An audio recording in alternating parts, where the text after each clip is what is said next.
For this interview, I was thinking to talk a little bit about the new single that you published and talk a little bit about that, but also talk in general about you, your background, etc. But to start all of this off, for all the people that will be watching this interview that do not know you yet, it would be nice if you can give a small introduction about yourself, who you are, what you do. Okay, wow. It's always complicated to talk about myself, but I can give it a try because I changed a lot, like feel like I had already like 5 lives since I moved to the Netherlands. And I don't know how many lives I had in Brazil. But well, my name is Ivy Lemos. I love my name. I really find it like funny because it is not Brazilian at all. Like it's English. And I grew up in Belém do Pará, in Brazil, north of Brazil. And I moved to, I was born in Castanhal, it's a very little city in Pará. And then my parents, they already lived in Belém because it's the capital city. Then I was born in Castanhal for tradition because everybody in my family is born in Castanhal. And then I was immediately taken to Belém. So I grew up in Belém. And I always, since I'm little, I think I always loved music very much, was the main thing in my life. People don't believe me, but I'm shy and I'm an introvert. And I grew up like music was my best friend, I think, growing up. Of course, I had some friends like from my childhood, but very little, to be honest. So I played a lot by myself with music. When I was 20 something, I decided to, in my 20s, like beginning of my 20s, I decided to move to São Paulo because I always wanted more of life and I always been an explorer. And Belém became kind of little, I think, for me. I wanted to know the world and learn languages.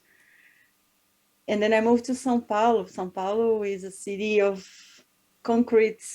And it has, I think now 18 million people in one city. It's quite big. So the first day I arrived in São Paulo, I wanted to go to Paulista Avenue. It's like the main road in the whole city. And then you see only skyscrapers and helicopters. And I was like, wow, look at this. Like, wow, it's really an experience. And I lived in São Paulo for a few years. I was very fortunate, I was very blessed there because I got like in the beginning, not because like difficult to find your place, to find your city, because São Paulo is a city that you have to choose what kind of city you're gonna have because it's so big. So I made my routine living in a few places, and I chose one place that I liked it a lot. It was Pinheiros, and it's the party place. Yeah, it is perfect. I lived in Perdizes, one like very peaceful neighborhood when I moved to São Paulo, and then I went to Pinheiros because it's the place that you go to the streets where there's music and 24/7, and there is a lot of everything is open 24/7 there, like supermarkets, so you can shop at 2 o'clock in the morning if you are not like someone who sleeps at night, so you can go to the gym and to the cinema. Anyways, I lived in São Paulo for a few years, but I was still like not really doing what I loved. No, I never really dared because my parents, they didn't want me to be a musician. They had plans for me, like really big plans, like oh, become a doctor or a lawyer. And I wanted to be a musician, so I went to São Paulo, but still with this kind of mindset of being controlled by what people think, what people Yeah. want of me. So I was working mostly in education and other things that I also love, but not related to music, very much related to music and arts. But I love education, and nowadays I am also a music teacher. That a combination of two passions that I Yeah. have. And then in São Paulo, I was very happy because you can work and make money, and it's a modern city. It's really alive, but it's not very safe. So there is this side that I didn't like about the city, and actually about Brazil in general. That I Hmm. was like, I want to go to a place where I can live. But Brazil in general, it is a country that people survive instead of live. Hmm. And then I don't like that very much, not to have the freedom and to walk on the streets without fear. And and then when I decided to move forward, so I ended up in the Netherlands because I found the most safe place, beautiful, modern, and that could challenge me as well. And then I'm here. Yeah. So I think, Yes. yeah, that's a big introduction. I'm sorry about that. Don't worry. Nice. So in Brazil, did you how was it there for you? You already said that your parents had other plans for you, but how was it to become a musician and start being a musician there, or did that only come after when you came to the Netherlands? Not really. I was always in the, how do you call it? In the like margins of Hmm. the music. You're always eating a little bit from the Yeah. borders. So I had friends who were musicians in Belém. I was going, even I had one experience going to studio in Belém, but it's funny because I had a rock band, like a teenage, let's say, band. I was Hmm. always singing, and listening to music is something natural for Brazilians. Every Yeah. Brazilian does. I had a few lessons of keyboard when I was a teenager, and I was asking for music instruments. So I got, I think, a keyboard when I was 18 or something. It was really late because I remember asking when I was 5 or something. Better But late than never. yeah, anyways, and I wanted actually a piano. So for me, I don't know, there is this big difference between piano and keyboard. So I was like, I want a piano. I want to be a pianist. And then I got an electric keyboard, and I was like, oh, that's not what I want. But yeah, so I was not really going for it, but I was always around, like the people who work with music or who play music. And there was a phase in my life that in which I went to the church also, and then in the church there was always music, Mm. and then there was always the musicians and all that. So I sang in the church, and I was friends with people playing the piano, and I was trying to get involved, and knowing more, learning a little bit. And I was so confused. I didn't know what to do with my life because I couldn't do what I wanted. So I Mm. was like studying also university for sports. So I was studying in a sports school. And then I said, I'm going to be an athlete because it was the closest to medicine that I could do it. Because I really don't like medicine. I didn't really like, I have Yeah. an uncle and I have a cousin or two cousins who are doctors, and it's nothing for me. Never really Yeah. like, I was like, I would be the end of my life if I ended up being the doctor's something.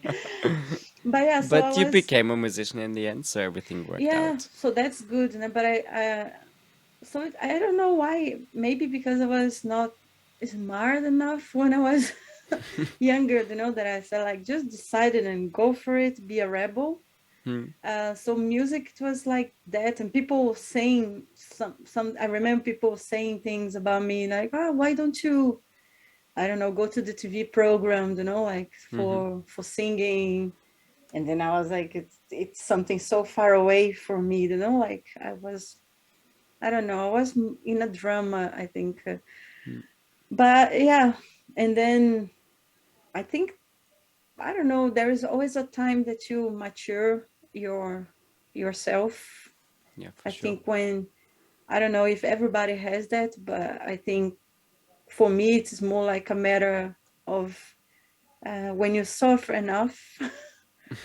There is a story. Yeah, there is a lot of stories.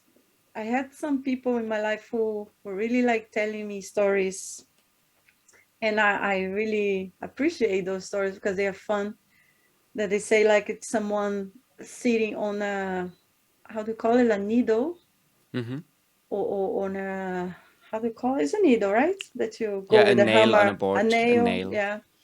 So there is someone sitting on the nail and complaining, I'm sitting on the nail, it's hurting. And then the people around are looking at you and they're like, well, whatever, like it's Mm-hmm. you sitting on the nail. And then at a point, like, why don't you get out of it? I Yeah. say, you don't get out because it's not hurting enough. That's kind of, so it's more like that. I think I was like afraid of making decisions, Yeah. and then I let people say what I should do, and I didn't do what they said, and I also didn't do what I wanted. So I was in this nail that it wasn't hurting enough, but there Yeah. was a point, I think it was in the Netherlands actually, not in Brazil, Mm-hmm. that really was like hurting so much, and I was like, I have to stand up on this not freaking Yeah. nail. But yeah, in Brazil, I was like singing like with Mm. people like in their events, and can I sing a song? Or people invited me to Yeah. perform in school or performing. Yeah, everywhere I went, there was like something. There would be a party. Do you want to sing in the party? And it was the same in the Netherlands. Now I get here, and then immediately I made friends with people in the music, and Mm. they were like having shows, and I was like, can I sing a song in your show? And they were welcoming. And Nice. then at a certain point I was working with it, not because I was like, oh, I can actually make a show and and work and make some money with it. But then there was a moment that I need to stop studying things that I don't want. Like I Mm-hmm. studied administration, business administration, and I was even preparing to be a missionary for the church and living in the middle of the jungle. Wow.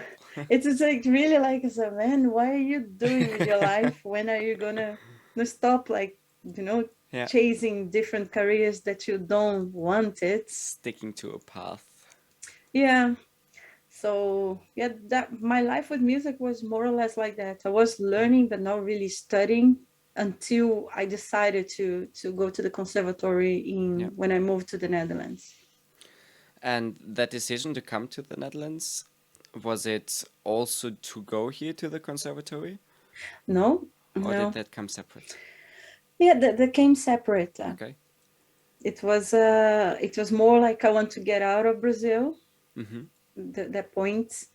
And then I was happy working with education, and it was like a possibility. And then I was working in a British school in Brazil, and then I was checking where there is British schools in in the world, like that I can go to, and then I should try to go. And then there is one in The Hague Yeah. that I wanted to work there. So I was like, it's a possibility. I thought about going to England because of the language. It's easier than Yeah. to because you speak the language. Consider like Portugal or um, Switzerland because I had friends. Mm-hmm. Germany. I could speak some German in the past, so now my German is completely not completely gone, but it's like after I studied Dutch, like it mixed It's a all little bit. mixed. Yeah, but also I Yeah. don't remember last time I spoke German as well. Mm. So there was a possibility. I thought I was going to end up in Germany, in Berlin, but it's too free for me. At the time, I didn't know how to handle my freedom. Yeah. And then the Netherlands, uh, I don't know, felt like the right place to be because it was very calm, very quiet. and I Mm-hmm. needed some quiet at that time, and it was Yeah. more secure decision. Yeah. It was I nice. was wondering already when you said that you were living in Brazil in this more party place in Sao Paulo, how much of a culture shock it must have been to then arrive to the Netherlands, and you come from a place where there's so much life going on constantly on the streets 24/7, and then you enter Holland. Yes. There is nobody. No, there was So many exactly that. closed doors. Yeah, wow. On a Sunday afternoon in The Hague, I was like, everybody died or was, Yeah. how do you call it? Abduct or something? Abduct. And Got then abducted. yeah, I'm the only one on the street. I was like, where's everybody else? No, it was a shock for me. Yeah, I But must it was imagine. something I needed, I guess. Yeah. And then after 5 years in The Hague, it's something I didn't need it anymore. Yeah. It was like too quiet. I need to go somewhere else that it's like a little bit more alive. And then I got to know Rotterdam a little bit better Mm. after the conservatory, and it was like, that's like the perfect mix It's a bit of, of a mix, it's too. yeah, of quietness and craziness. Mm. So Yeah. that was nice to move also from The Hague to Rotterdam. But do you think that this mix that it's here more alive? Is it because of the people that you know here, also through the conservatory, etc., that are coming from many different countries, obviously, to study here, compared to The Hague, where it's a bit more the Dutch in crowd, let's say? I like uh, the multiculturalism Hmm. of Rotterdam Yeah. a lot. It is I compare a little bit with São Paulo because Mm. I also believe we see what we want to see. Now, Yeah. everywhere we go, we make the places now what we want them to be, I guess, because I think every place is so huge, no? They're so full of things that, and then there are a lot of invisible things to our eyes because no? It's like going to the supermarket when you buy all the things you like. Some products we don't even see, like, and then I was like, It's true. wow, this always existed there. Wow, I didn't even know because we go to the same shelves all the time and we go like, whoop, no? Yeah. But I think it's still like that are more to discover here than in The Hague Hmm. because I'm very good I mean, I live in a place and then I live in a place my way, the only seeing what I want to see, but I like to explore sometimes. No, I like to walk a lot. I like walking a lot, and I like biking a lot, to go to different streets and see Mm. things that I didn't see every day when I go to work. I Yeah. like doing this on purpose to explore places and see like what is in there. I'm curious, from my nature. Yes. I But can it's identify with that. so I've done this in The Hague, and I was like, yeah, there's nothing. There's really not much. So I like it and I guess it's because of the multiculturalism Hmm. of Rotterdam that we can have this. Yeah. And there are much more to explore, I think, by sea, by like that we don't have in The Hague, like for example, what a taxi, what a bus, It's and true. underwater life or whatever. Now, yeah, there's more possibility because of I think the type of people who live here, no? Mm. Yeah. So of course, in The Hague there was the beach that I loved a lot. Yeah. But then here now we have, yeah, it's a little bit further, but it's Hoek van Holland, part of Yeah, Hook van Rotterdam, Holland you have. that I love as well. And Mm. now we can get a metro, and go straight Yes. to the beach. That's perfect. It's so But I nice. like the multiculturalism of Yeah. Rotterdam a lot, and I'm still learning. And I have also phases. No, Mm. my life is a lot about phases when I feel that I'm too much comfortable and stationized. My English today is really not good. But when I feel that I'm like in a place, and then I try to take take me out of my comfort zone to learn something else. So that's what I'm doing lately now with the music. And music Mm, is my tool, I think, for doing that. Because with the music you can go to other parts of the culture, you know. For example, yeah, I love uh, um, I love flamenco music, for example, and then you try to see where is there is flamenco music, and mm, normally there is a lot of Spaniards, and then you meet them, and then you speak yes, the language, and then you try the food, and then you know when you see you're going to, I don't know, to Spain on a trip. yes, And then I love your culture. For example, you mm, from German, right? For yes, Germany, for example, I still have plans on my agenda, you know, like long-term plans to go back to my German mm-hmm. language and to see if there is like German music and, you know, like literature, because Yeah, my main also my favorite writers, they wrote in German, like Hermann Hesse mm-hmm.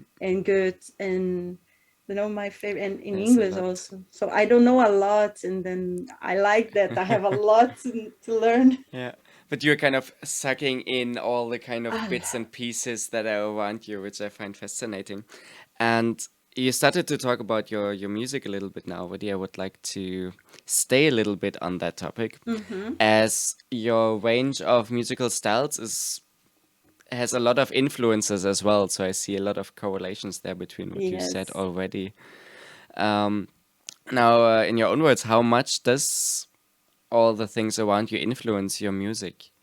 Well, I love talking about this topic because people get curious, like, because don't you have like a focus? Even in Brazilian music, they ask like, "Oh, you like more samba, or you like more bossa nova, or you like more forró, for example." Only in Hmm. Brazilian music, Yeah. people like, "Oh, you're not gonna make up your mind. You're gonna be a sambista or a forrozeira or a bossa nova singer, you know, like or a Latin jazz." And I always find funny because I don't see music in those little, you know, I Mm, see music as one thing in my mind, and yeah. especially the voice. I find it a fascinating instrument because it's so flexible. And of course I want to explore as much as possible, you know, the possibilities and of my instruments. My main instrument is the voice. I find it the most challenging and most difficult instrument on earth because of that flexibility. That, you know, for example, I listen to a lot of music, and of course the classification helps you organize your Of life, course. otherwise you don't know where to find them. But we already learned that your life isn't always quite organized, so that wouldn't be you. It is organized. It's very organized. I'm so autist about that. No, sorry, I'm very organized, Okay. but I don't. It's not that. For example, yesterday I was studying some classical music, which I love, and Mm, I had very little training, but very like almost non-existent training for classical.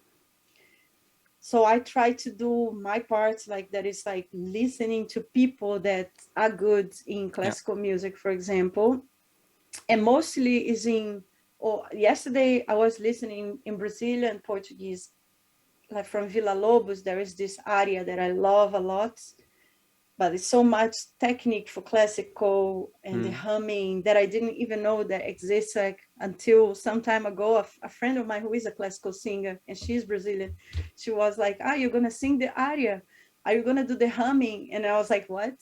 And then I noticed that there is a whole song that is really with the mouth closed, and I Yeah. was I was like, "Man, how do I do this?"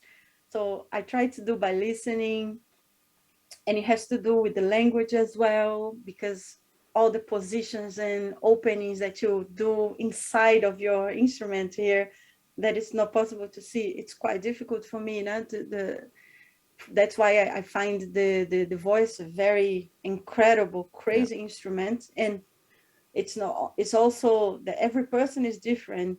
So every instrument is different. Like normally guitars, they have their shape and they have this model is like this, but there is ivy, there is, and then this singer and that singer and that singer, and everybody has their own body.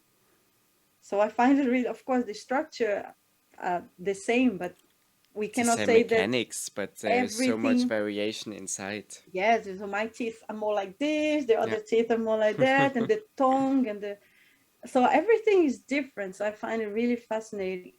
And the culture and the language, Yeah. because it makes a huge difference. So yesterday I was listening also in French, because I also love duets. So the flower duet, for example, and then I like listening really the details of, you have really to hear with the phone to see every, the people, the language also, no? Mm. And I like, well, Spanish, but it's amazing. It's a challenge for me to sing in English as well. And also I hear my friends a lot, so they say like, I want you to sing, the bossa novas and the Brazilian music. I always ask, do you want me to sing it in English as well? For example, the girl from Ipanema, for Mm. people to understand the lyric, not to understand Yeah. what the song is more or less about, because of course you can transmit emotion through the music itself without the text. But sometimes I want to sing in Dutch, for example, or I want to sing in English. Mm. But mostly the feedback, like the feedback that I get is like when I sing in Portuguese is better. And so of course I'm born in Brazil. Of course, I mean They say it's your like, mother wow, tongue. even when it's not perfect, that you think like, ooh, my voice that day, the quality of the sound is not that Mm. good. And then people like, but you can hear, Yeah. the Brazilian in your voice, and that you are in your skin. Yeah. But yeah, I don't see music as something, you know, Mm. divided like that. So that's why I think maybe people think that I'm confused. I don't know what I want, Mm-hmm. what kind of artist I want to be. But I pretty much follow the school uh, of Hermeto Pascoal. That's one of the people I know that is very free, because he celebrates the sound. Mm. He doesn't care about um, anything. Like he mixed jazz, like with all the classifications in music. So he Yeah. calls it universal music, because like he plays, I don't know, he puts like all those, like say stereotypes, no? The Mm. quints of, I don't know, Oriental music in the Occidental music, and he makes like a rhythm of I don't know, bolero, in the middle of the samba, Mm. and he mix whatever, the rhythms. He can put like I don't know, Argentina tango Yeah.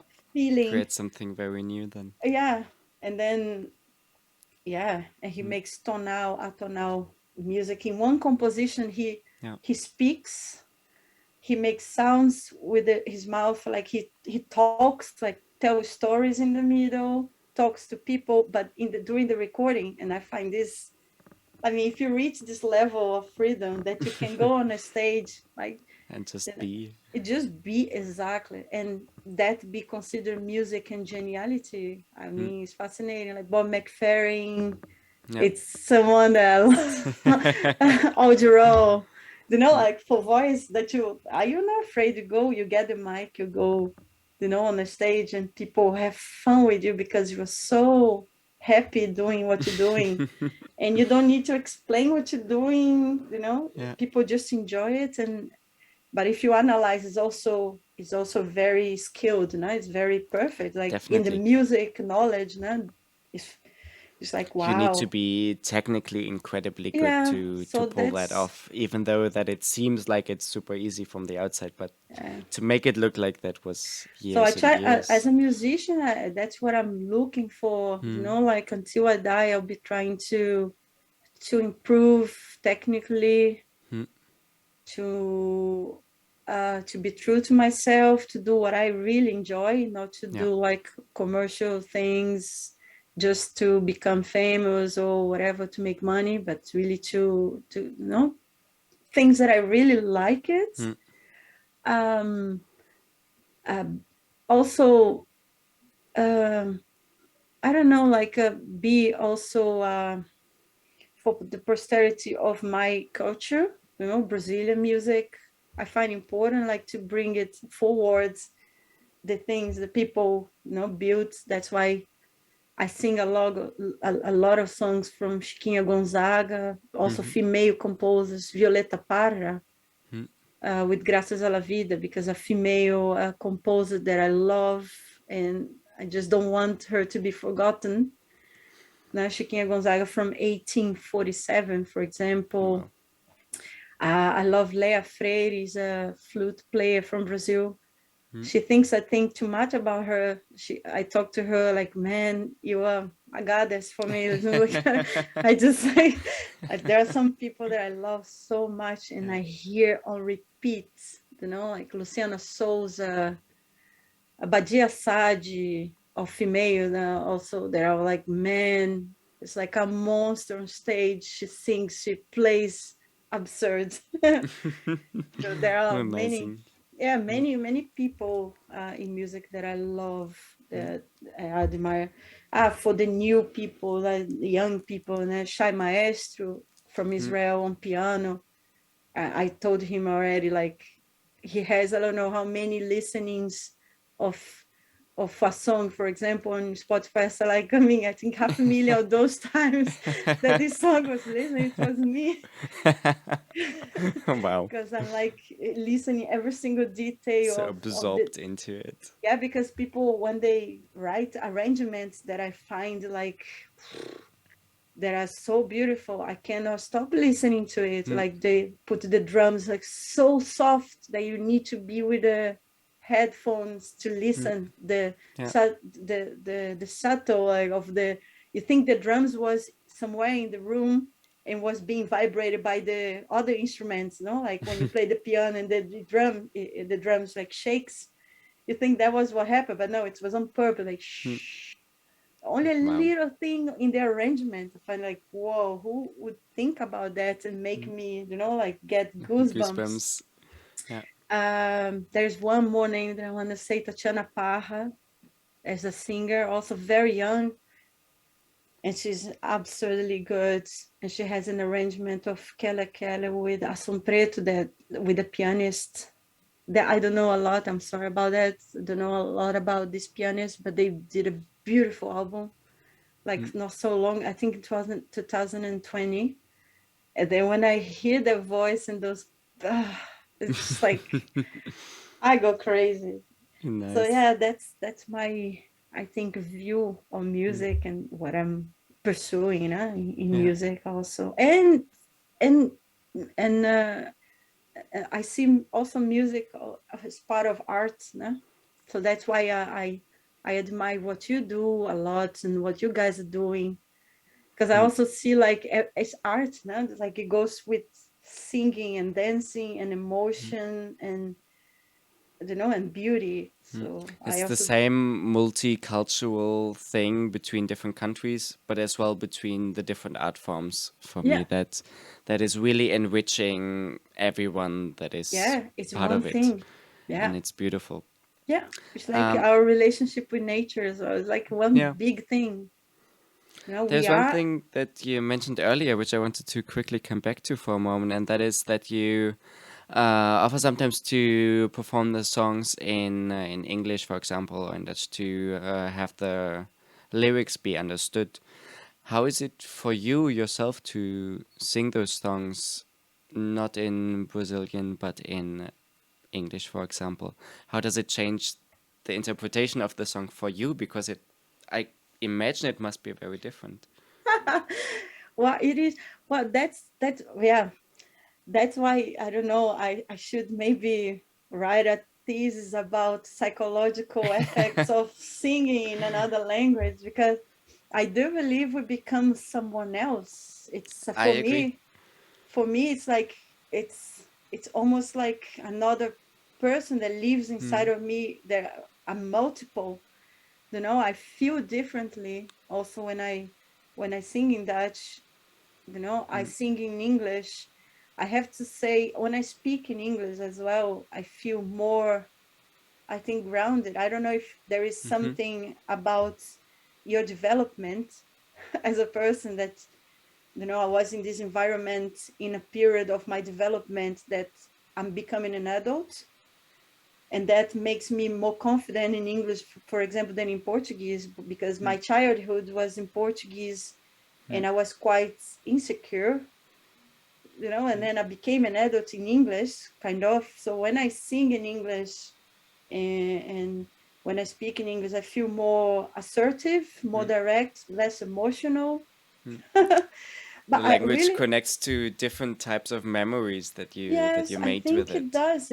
So when I Mm, when I sing in English, I feel, uh, I don't know, like actually another artist. It's almost mm-hmm. like an alter ego.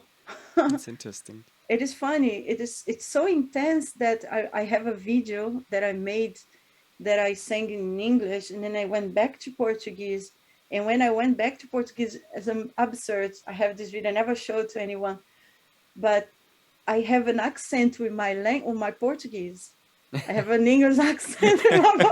I was like doing, Wow. it was bizarre. It was really like I was doing the like the th Yeah. in Portuguese. I was like singing like a gringa. Really, I was like, what was that? Like, because I think I was still in the Still in the other English frame. skin. Yeah, in my Mm. English suit.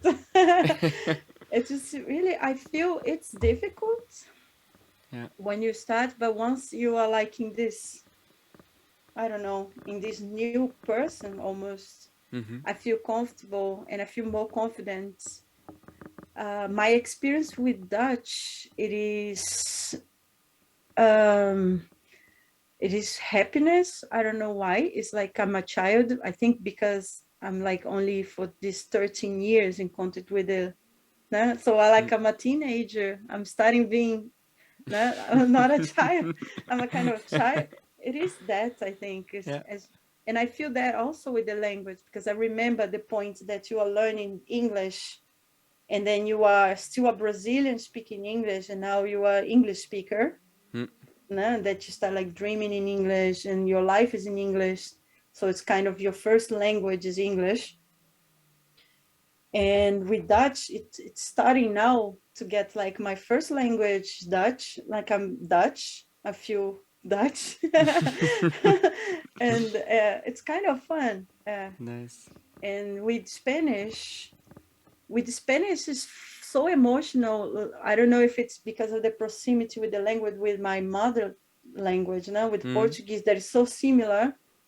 But with Spanish, I can express myself and really feel more the pain, Yeah. of the song and the and really lose, and then you lose a little bit more yourself in that, Mm.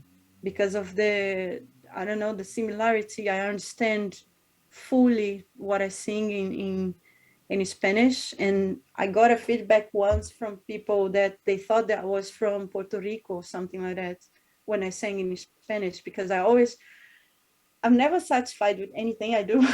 I'm always thinking it can be better. So I was like, man, it sucked so much, like my accent and then I got this feedback from speaking Spanish speaking people. I thought you were from Puerto Rico, for us, Mm. because your Spanish was so good, blah Yeah. blah blah. And I was like, what? And then I take it and I keep and I try to analyze why, Mm. I sound Puerto Rican when I sing in Spanish.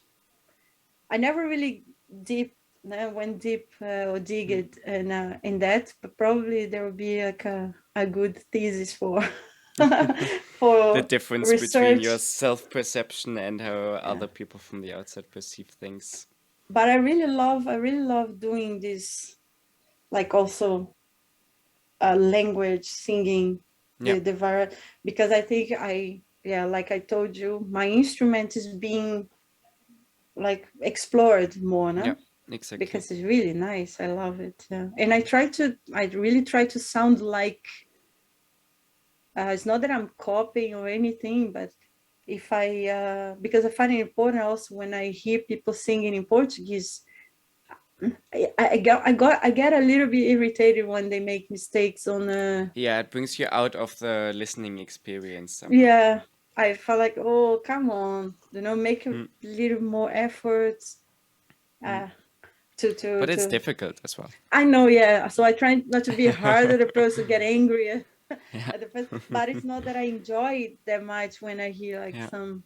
I think like, or singing in your language, make yeah. it a version. Make it your No, own no, somehow. make it your own. Yeah, But it's a challenge. So definitely. it is really, it is a, people think like Mm, singing when they ask like, you just sing or you play some instrument. I'm just like, fuck, really? Like, don't say that you yeah, just sing to a singer, because man, it's not as easy as it's as it looks. yeah, it's It's true. not easy. No, Mm. it's difficult. I'd like to talk a little bit about the new single of yours. It's Mm-hmm. also got published through the Capta laVie YouTube channel Mm-hmm. called Canto de Shango, if I pronounce it correctly. Yes, Canto de Xangô. Yeah. Shango, nice. So tell us a little bit about this song and what this song is about and how it came to be. Also, your collaboration here with Ingmar Sterke. Yeah. How those things came to be, as you work with Oof. him a lot. So Well, Ingmar is one of my best friends in the world. Really, like top, maybe the best friend mm, I ever had in my life. Like, because he's really special. He's really special to me. He mm, knows it, and like really personal, like really close to my heart, and that I trust so much. And normally I make music with friends. I think everybody knows it. Some mm. people think I'm difficult, but it's not. I'm just really picky. I just like, so cannot do anything. It doesn't work if you don't have. For me, music is something so, it's almost difficult to separate, Mm. from my personal life. It is my work, but it is so close to my heart, this work. It's expression. So And it gets, yeah, it gets really confused. People, I think only musicians understand, like, and in Brazil even more, because people are with music, I don't know, the moment they wake up until, mm. they don't sleep. And they just go partying, like, and making music until late hours. So for me, it's like too precious and too personal to share it with people who are excellent musicians but are not close to me, Mm. so I really wanted my first ever single, whatever, like a recording Mm. experience, to be with Ingmar, so he knows that. And we started doing this song Canto de Xangô long ago. I think it was one of the first songs that we played together when we met, I think 5 years ago, 6 years ago, more or less. I think six already. And he is a big fan of Baden Powell. I also love Baden Powell very much because he did personal music. Like, Mhm. he was a black guy, from Afro descendant, and in his culture it was present, the candomblé, also the culture, the Yeah. Afro-Brazilian religion. And Xangô is one of the gods of the candomblé, one of the most powerful rulers and gods of the Afro-Brazilian religion, the candomblé. So he's the god of the justice. And I I have this with justice as well, that I cannot see injustice. And then that's why I have this, I don't know, connection with Xangô. as well, pretty strong connection. And also the lyrics was written by Vinicius de Moraes. And Vinicius de Moraes, for me, when I was a child, he was a poet, because I read a lot of poetry of him, a lot of books, and also audio Mm-hmm. of poetry being like spoken words.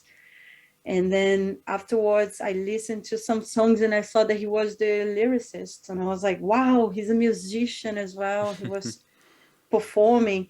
But funny thing, he died before I was born, like just before I was born. I think he died in 80, or just, no, a little bit after I was born. Mm-hmm. I was born in 79. He was, I think his death was 80. I'm not sure now, a long time ago that I read.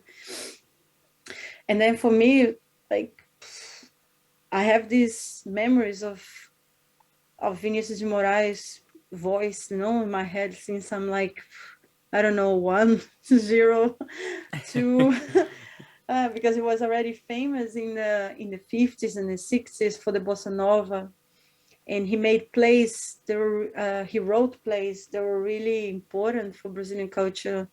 Now the black Orpheus. Now it was like a play, and he was asking, he was meeting actually Tom Jobim. Because of that, he needed people to write music for this play, and Tom Jobim was a young guy at that time, so they started this partnership, and bossa nova became come Yeah. to exist. So for me, those guys were like, wow, like I connect to that, and I feel beautiful, really fascinating about this, the career of Vinicius de Moraes. Mm. And Baden Powell, because of this luggage of culture that he brings. And Vinicius de Moraes at the end also became someone involved in this religion, the candomblé. And actually me now, I have really, I don't know, there is something that calls you, I guess. I'm not a very religious person, but there is something there is a word that I learned a few months ago, not a year, I think ago. There is ancestralidade in Portuguese, Mm-hmm. ancestrality. That there is your DNA kind of, brings this emotional, I don't know, spiritual connection Okay. with your, I don't know, with your past ancestors, huh? Mm-hmm. And that this is and this culture is really mixed with the Brazilian music. So sometimes when you feel connect with something, it's kind of your spirit that is getting Yeah. connected with, why do I feel attracted to blah blah blah, this kind of music or that. And then it's that's in your DNA, Yeah. probably. I'm still learning a lot of things about it, but Canto de Xangô is this song that, I don't know, when I sing, I feel almost this spiritual experience, that of power and justice, Mm-hmm. and then Ingmar, I think it came from him, the decision to write how do you call it? He made the arrangement himself with the guitar. Mm-hmm. And the first time we went to the studio, I was like, because he didn't show me. Yeah, he's also very funny. He never showed me anything, and he was like, "Let's record Canto de Xangô." You know, I feel a little bit confused because he never writes anything on paper. Yeah. He doesn't want me to see the arrangement or to prepare for it. So for me, like, they want to know, when do I, and then I ask him, do you want me to start late or start, on time? He doesn't care what I do very much. And he Has to be doesn't. just in the moment and real Yeah, through so we that. went first time, I think 3 years ago, to studio, and we have a recording that I never seen because he said he didn't like how he played. And then I was like, wow, when I'm gonna hear that? He said, nah, nah, nah, wasn't good. Da, da, da. So last year, no, it was December 2019. Mm-hmm. I had this recording planned in Utrecht. And then I told him, let's do Canto de Xangô. I did like, I love the arrangements you made. I still can remember, you know, the notes that you put. He has a really crazy bass. He's so busy. He's like, for 5 minutes of the song, he's like 5 minutes doing things on the guitar that is unstoppable. And I find like, wow, how can you play for 5 minutes with, you know, so much Yeah. details in the arrangement for the guitar? It's really full. It's beautiful, and it matches with the singing. That is incredible. It's very powerful, like Xangô. So I wanted to have this as the first, my first single ever to put anywhere online. So I told him, let's do Canto de Xangô. And then it was funny because the day of the recording, he was like having doubts about how he was going to play. And I kind of paid back because I didn't tell him anything. I said, oh, let's go to record it and blah, blah, blah. And then he was like, and the same day of the recording, he was saying, oh, let's do another song because I don't feel ready for that, blah, blah, blah, blah, blah. And then I said, no, we cannot change the song. And he was, why not? I said, no, because we cannot change the song, Ingmar. And then when he got to the place, he realized why we could not change the song. And I explained, because the people who are recording, there were like 13 people involved. Like there were people for the lights. They studied the song, they studied the lyrics. What was that about? They have a moment to every light they're gonna shine or not shine, and they knew everything they're going to do. And every moment I said, we cannot change the song. There's There a was whole like three, visual storytelling to it with yeah, lights. there were like two guys with professional camera. There were like three guys on the sound. There were like three guys in the lights. There was like, I don't know how many guys for editing, and there was a guy for stage, putting the stage together, and they put everything. And then when he was there, he saw all those people. And then I said, now you get it why we cannot change it. Like I sent the song like months ago, and they prepared for this song. We cannot change it. And then he was, okay, so I'll do it. And then said, we have 2 takes. It's gonna be live. And then just do the best you can, and we Yeah. do it. And then I recorded. And then that was the audio and the video of the that we shared with Capta laVie. And I had a plan to do more like in 2020, but then it came the pandemic.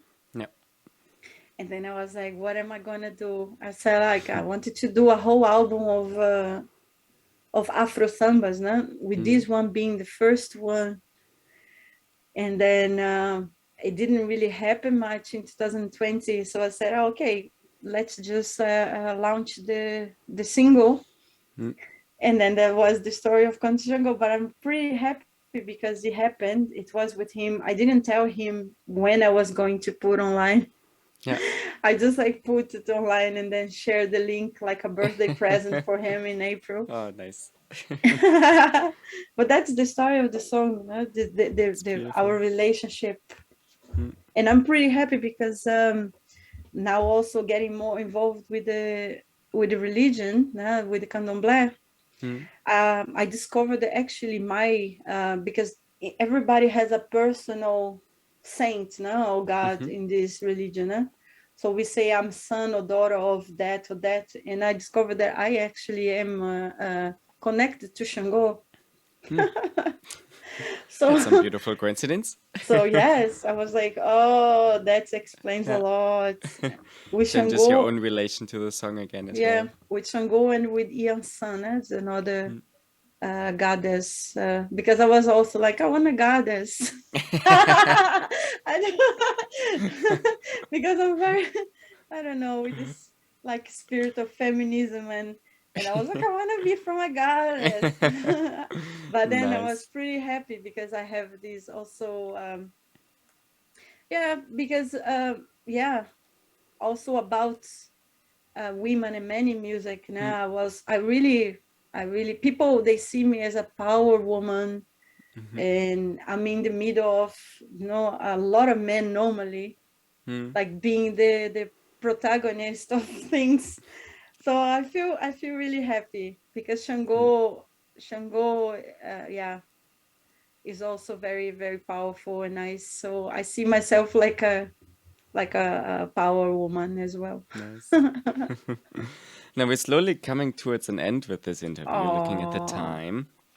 But I would really like to know what can we expect from Ivy Lemos in the near future? What are your plans? What other things are coming up? You mentioned before already that there was an album in planning, but then there was the pandemic. So do you still want to follow through with this album idea, or is there a new different plan?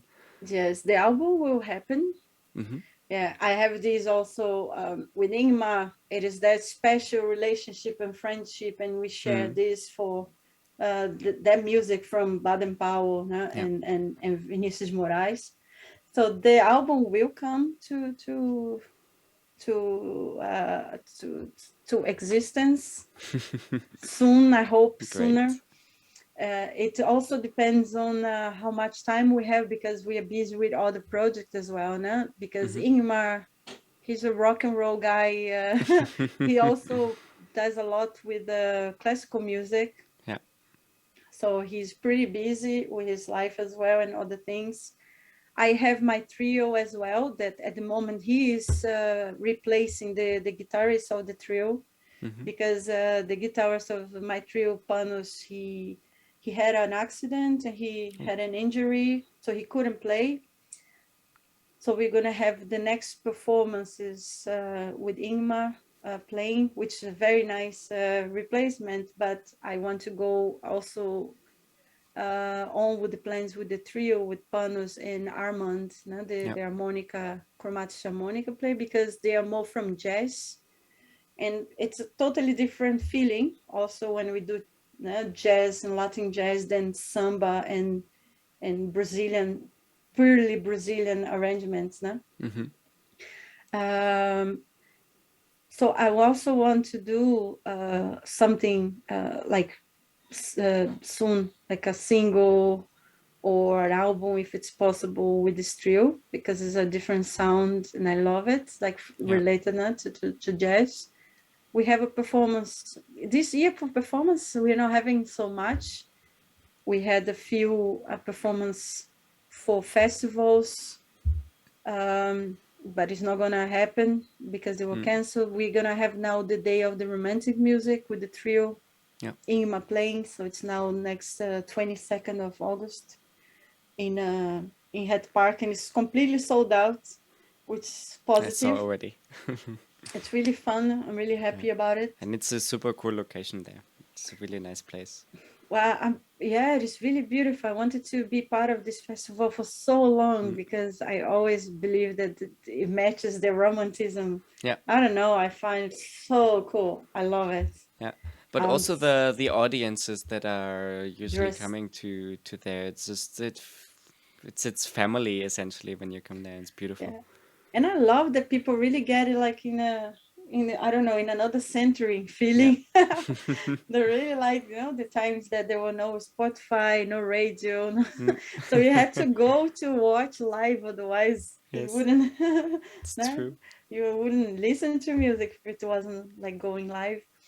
And wow, there are a lot going on. No? I Mm. mean, I have plans for master. I really would like to go back to study, Mm-hmm. but I still need to, I think, catch up with a lot of knowledge that Mm.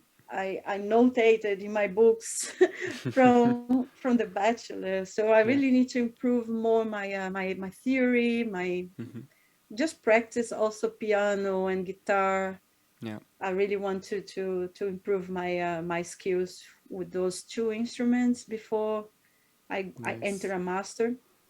But my master probably is going to be about voice as instruments because Mm. none, I really want Yeah, to as we know talked earlier. everything about these instruments that is fascinating explore. Mm. What else? Yeah, the carnival.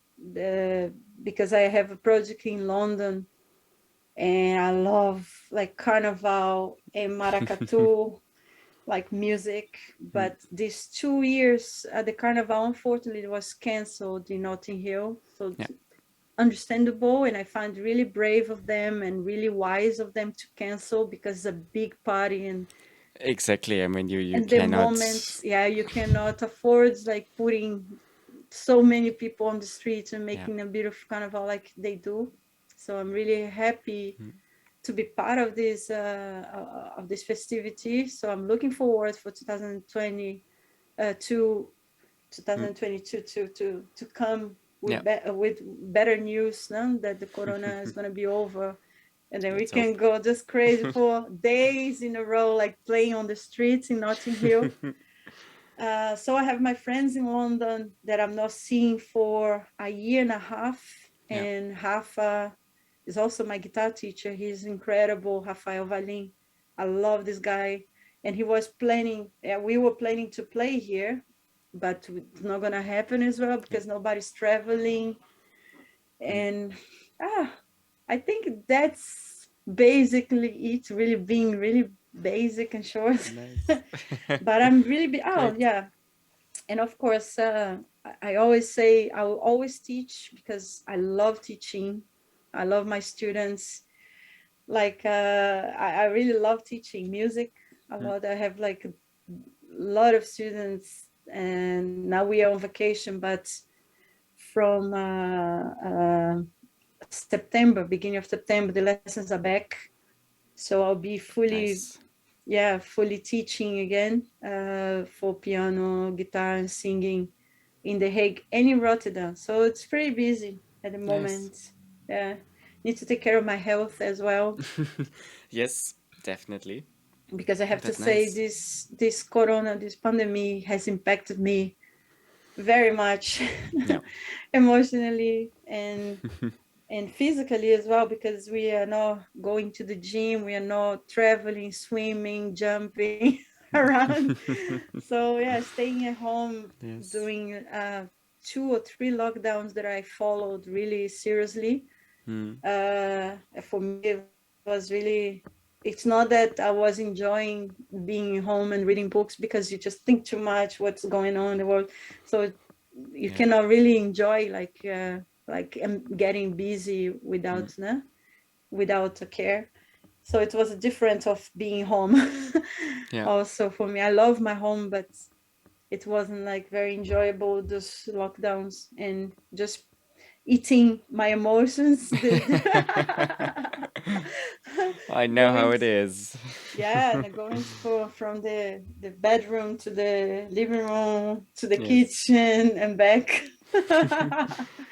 But Fun yeah, but it's times. basically it, and Yeah. we're starting like being active again with some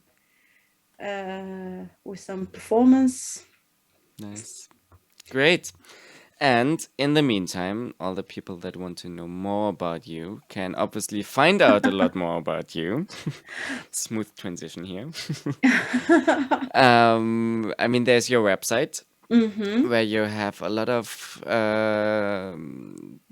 your videos as well, and beautiful pictures of performances and information about the various music projects that you're part of, and as well about your teaching, etc., etc., etc. Mm-hmm. And from there, people as well can find you on Spotify and all the other usual places, and your Facebook to stay up to date, to catch you live soon, hopefully.